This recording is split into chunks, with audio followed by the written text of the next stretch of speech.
नमस्कार साथियों, मैं राहुल स्वागत करता हूँ आप सभी का ओनली स्टडी में। तो आशा करता हूँ कि आपकी तैयारी अच्छी चल रही होगी।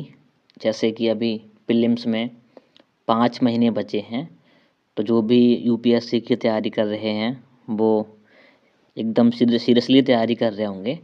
तो आज की मैं वीडियो में आपको कुछ ऐसे टिप्स दूंगा जो अगर आप फॉलो करते हैं तो निश्चिंत ही आपका प्रीलिम्स नहीं रुकेगा और आपकी तैयारी में ये 4 चाँद लगाने वाले हैं ये टिप्स। तो अगर सबसे पहले टिप्स के बारे में बात करें तो वो है सीरियसनेस।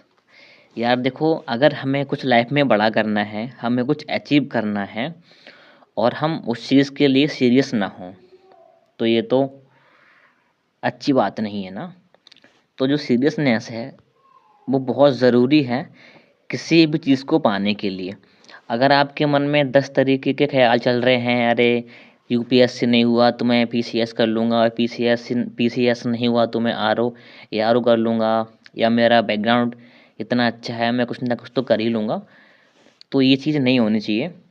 ठान लो कि अगर आपने यूपीएससी को चुना है तो इस टाइम बस यूपीएससी यूपीएससी एंड यूपीएससी जो आपका गोल है ना, बस वो सोते जागते हंसते खेलते आपके जहन में वो चीज़ आनी चाहिए कि अभी हम सिर्फ यूपीएससी के लिए हैं।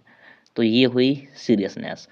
अगर हम दूसरे टिप्स पे बात करें तो सेकंड टिप्स हमारा ये होगा कि टारगेट्स टारगेट्स अपनी लाइफ में टारगेट रखो कि यूपीएससी करना है तो क्यों करना है। अगर हमें आईएएस बनना है तो क्यों बनना है। अगर हमें प्रीलिम्स देना है तो क्यों देना है। तो ये सारी चीज़ें हैं, टारगेट्स बना के चलो। और टारगेट्स देखो, अगर आपको आईएएस बनना है तो ये आपका एक लॉन्ग टर्म टारगेट है, लेकिन आईएएस बनने के लिए आपको बहुत सारे छोटे छोटे टारगेट्स कंप्लीट करने होंगे। जैसे प्रीलिम्स है, फिर मेंस है, फिर इंटरव्यू है, और फिर जाके कहीं फाइनल लिस्ट है वो जारी होगी और उसमें आपका नाम आएगा, तभी आप सिलेक्ट होगे। तो छोटे छोटे टारगेट्स बनाओ और उसे पूरा करो, क्योंकि जब हम छोटे छोटे टारगेट्स बनाते हैं और उसे पूरा कर लेते हैं तो हमारे अंदर एक जुनून सा आता है और वो लगता है कि यार हम सब कुछ सही कर रहे हैं। तो टारगेट्स बनाते हुए चलो और ध्यान रखो कि हमें यूपीएससी करना है तो क्यों करना है। अब अगर हम थर्ड टिप्स के बारे में बात करें तो वो है 7 to 8 आवर स्टडी।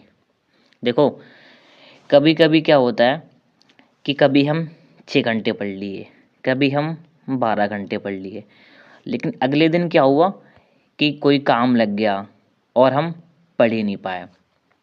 तो ये सारी चीज़ें नहीं होनी चाहिए।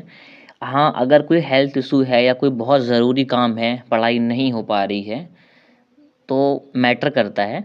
लेकिन हाँ, अगर आप के मन में आ गया कुछ, अरे डिमोटिवेट हो गए, आज नहीं पढ़े, कल कल कर लेंगे, तो जो कल करने की आपकी चाहत है वो आपके अंदर नहीं होनी चाहिए। जैसे कि अभी आपके प्रीलिम्स को 5 महीने बचे हुए हैं, तो ट्राई करो कि 7 से 8 घंटे डेली पढ़ो। चाहे कुछ भी हो, 7 से 8 घंटे पढ़ना है तो बस पढ़ना है। ये मान के चलो कि आपने अपनी ज़िंदगी के अभी 7 से 8 घंटे यूपीएससी को देने हैं, अगर लाइफ में कुछ बड़ा करना है तो। हाँ, अगर कभी नहीं हो पा रहा है, तो अगर रेयर चांस है कि नहीं पढ़ पा रहे हैं, तो 4 घंटे पढ़ रहे हैं तो बहुत अच्छी बात है।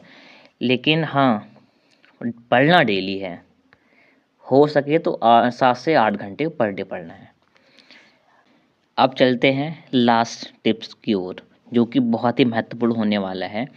तो लास्ट टिप की अगर बात करें तो लास्ट हमारा जो टिप्स है वो है सिलेबस। देखो, मेरा ये मानना है कि आपका जो प्रीलिम्स है अब ज़्यादा दूर नहीं है, लगभग 5 महीने ही शेष बचे हुए हैं। तो जब भी आप प्रीलिम्स देने जाएँ ना, कोशिश करें कि कम से कम एक बार आपका जो सिलेबस है यूपीएससी के पॉइंट ऑफ व्यू से और जिस तरीके के क्वेश्चंस आ रहे हैं उस तरीके से आपने पढ़ा होना चाहिए, प्लस वो करंट अफेयर से अपडेट होना चाहिए जो भी आपने कवर किया है। अगर आपने 2 बार कवर कर लिया है, 3 बार कवर कर लिया है, बहुत अच्छी बात है, वेल डन, आपको बहुत ज़्यादा हेल्प मिलेगी। लेकिन हाँ, अगर आप प्रीलिम्स इस बार यूपीएससी का प्रीलिम्स 2025 वाला दे रहे हैं आप, तो एट मस्ट एक बार तो आपका सिलेबस पूरा हो जाना चाहिए। जी हाँ, सही सुन रहे हैं आप। अगर आप पीवाईक्यूज़ को देखेंगे तो इतने भी इजी नहीं आ रहे हैं जो आप बगैर पढ़े सॉल्व कर सकें। लेकिन हाँ, अगर आपका सिलेबस अच्छे से कवर होगा तो एग्ज़ाम में जो भी आएगा वो आपके सिलेबस से ही आएगा। यूपीएससी ने साफ साफ मेंशन किया है कि जो भी आएगा वो आपके सिलेबस से आएगा, सिलेबस से बाहर कुछ नहीं आएगा। हाँ, ये हो सकता है कि एक आध क्वेश्चन करंट अफेयर का आ जाए जो कि आउट ऑफ सिलेबस हो, तो उसके लिए आपको करंट अफेयर पढ़नी पड़ती है। अब जैसे करंट अफेयर के बारे में बात करें तो आप कोई ना कोई न्यूज़पेपर को फॉलो कर रहे होंगे, फिर चाहे वो द हिंदू हो सकता है या फिर इंडियन एक्सप्रेस हो सकता है। इन दोनों में से आप किसी एक को तो फॉलो कर ही रहे होंगे अगर आप सीरियस एस्पिरेंट हैं तो। अगर आप नहीं भी कर रहे हैं तो कोई दिक्कत नहीं है, क्योंकि जो हिंदी मीडियम के एस्पिरेंट्स होते हैं उन्हें कई बार द हिंदू पढ़ने में दिक्कत आती है। तो वो लोग क्या कर सकते हैं, एक वार्षिक मैगज़ीन आती है 20 दिन की, पीटी 365 आती है, एग्ज़ाम से लगभग 1 से 1.5 महीने पहले आ जाती है। तो आप वो ले सकते हैं और उससे आपका पूरा साल का करंट अफेयर कवर हो जाएगा। कई बार उससे डायरेक्टली क्वेश्चन भी आते हैं इस मैगज़ीन से, तो आप वो ले सकते हैं। हाँ, तो हम बात कर रहे थे सिलेबस की।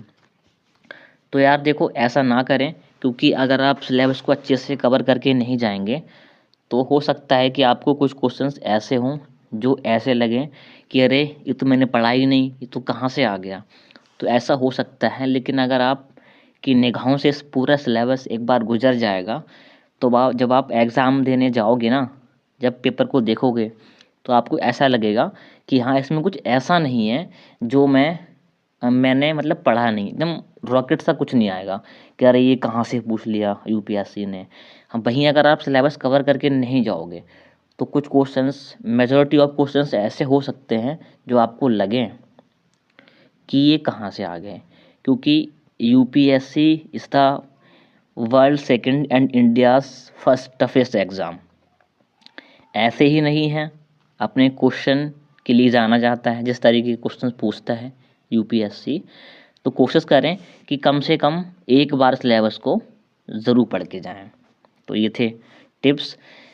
आशा करता हूँ कि आपकी हेल्प करेंगे तैयारी में, और अगर टिप्स अच्छे लगे हों तो प्लीज़ इन्हें फॉलो ज़रूर करें। अगर आप इन्हें फॉलो करेंगे तो इनके रिजल्ट्स आपको देखने को मिलेंगे जब आप एग्ज़ाम में बैठोगे तो मिलते हैं किसी नेक्स्ट वीडियो में। Bye bye, take care, have a nice day, thank you and जय हिंद।